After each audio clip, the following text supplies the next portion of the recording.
ಪ್ರಿಯರೇ, ದೇವರು ಒಳ್ಳೆಯವರು, ಒಳ್ಳೆಯದನ್ನೇ ಮಾಡುವವರಾಗಿದ್ದಾರೆ. ನಾವು ಪ್ರಾರ್ಥನೆ ಮಾಡುವಾಗ ದೇವರೊಟ್ಟಿಗೆ ನಾವು ಮಾತಾಡ್ತೇವೆ, ಹಾಡುವಾಗ ದೇವರನ್ನು ನಾವು ಸ್ತುತಿಸ್ತೇವೆ. ಪ್ರಾರ್ಥನೆ ಒಂದೊಂದು ವಾಕ್ಯವನ್ನು ಅರ್ಥ ಮಾಡಿಕೊಂಡು ನಾವು ಪ್ರಾರ್ಥಿಸುವುದು ಬೇಡ.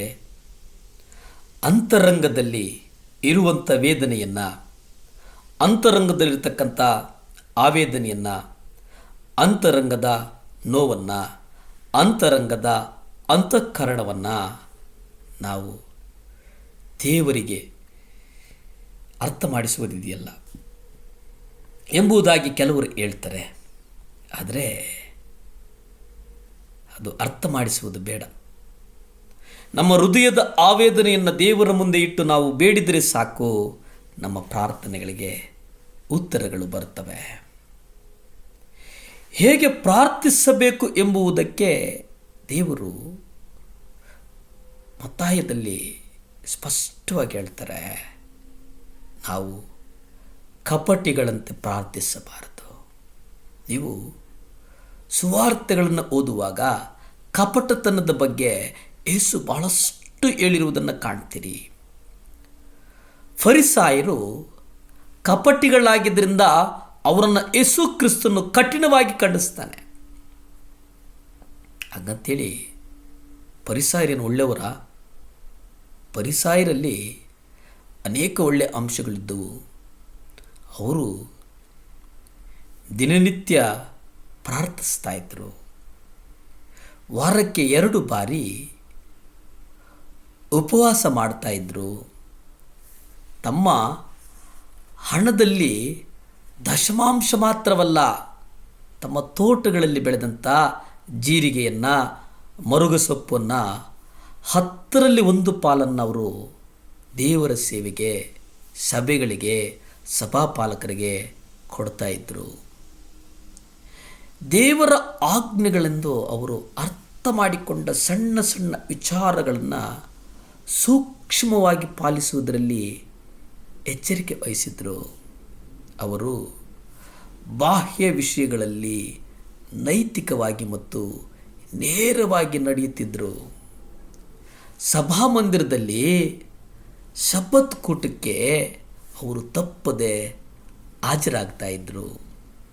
ಅವರು ಶಸ್ತ್ರಾಸ್ತ್ರಗಳನ್ನು ಆಳವಾಗಿ ಅಧ್ಯಯನ ಮಾಡಿದರು.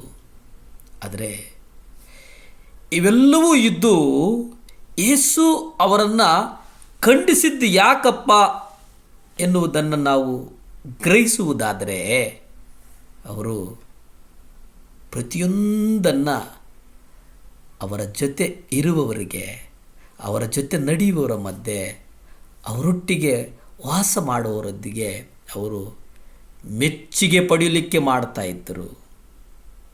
ಇದನ್ನು ಗಮನಿಸಿ ನೀವು. ನಾವು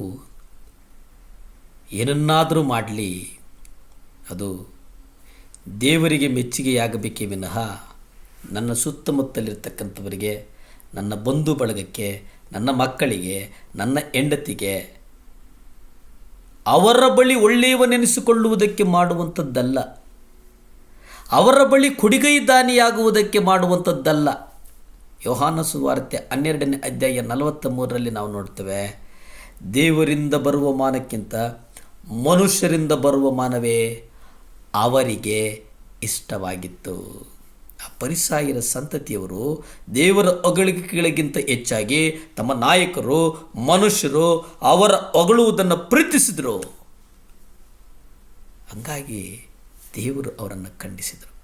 ಪ್ರಾರ್ಥನೆ ಮಾಡಿಕೊಳ್ಳೋಣ. ಭೂಮಿ ಆಕಾಶಗಳನ್ನು ಉಂಟು ಮಾಡಿದಂಥ ಸರ್ವಶಕ್ತನಾದಂಥ ದೇವರ ಸ್ತೋತ್ರಪ್ಪ, ಒಪ್ಪಿಸಿಕೊಡ್ತೇವೆ ಸ್ವಾಮಿ.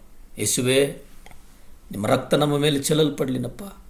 ಯೇಸುವೆ, ನಿಮ್ಮ ನಾಮದಲ್ಲಿ ಬೇಡ್ತಾ ಇದ್ದೇನಪ್ಪ. ಯೇಸಪ್ಪ, ಸಹಾಯ ಮಾಡು ದೇವರೇ. ಪರಿಶುದ್ಧನೇ, ಸಹಾಯ ಮಾಡು ಸ್ವಾಮಿ.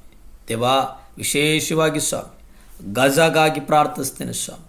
ಯೇಸುವೆ, ಇಸ್ರೇಲ್, ಪ್ಯಾಲೆಸ್ ಎಲ್ಲೆಲ್ಲಿ ಯುದ್ಧ ನಡೀತಾ ಇದೆಯೋ ಯುದ್ಧದ ಮನಸ್ಥಿತಿಗಳ ನಾಯಕರನ್ನು ನಿಮ್ಮ ಕರಗಳಿಗೊಪ್ಪಿಸಿ ಪ್ರಾರ್ಥಿಸ್ತೇನೆ ಸ್ವಾಮಿ.